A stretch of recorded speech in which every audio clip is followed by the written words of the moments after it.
C'est bientôt Mardi Gras, ici c'est le jour de carnaval. Aux racines de cette tradition, on trouve la fête des fous qui existait au Moyen-Âge jusqu'au XVIe siècle et qui consistait à renverser les rôles sociaux et à s'en moquer par le déguisement, par la satire et même par la débauche pendant plusieurs jours d'affilée. Ensuite, ensuite, la société retrouvait son organisation plus stable et plus solide que jamais. Pourquoi?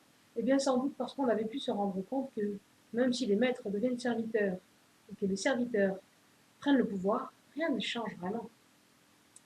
Dans l'évangile selon Matthieu, Jésus nous pose la question: pourquoi vois-tu la paille qui est dans l'œil de ton frère et n'aperçois-tu pas la poutre qui est dans ton œil?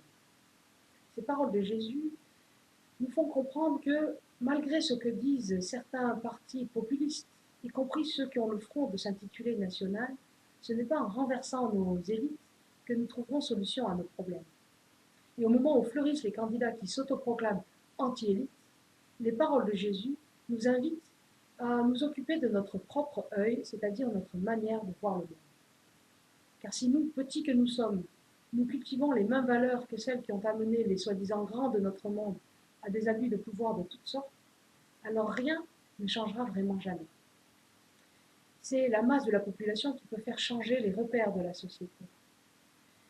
Et si nous choisissions plutôt de valoriser des valeurs comme non pas la richesse, mais la coopération, non pas le pouvoir, mais le respect de l'autre, alors nos élites seraient obligées de changer.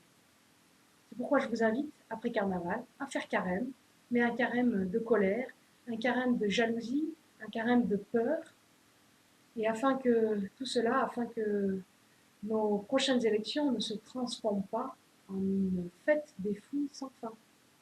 Choisissez la vie.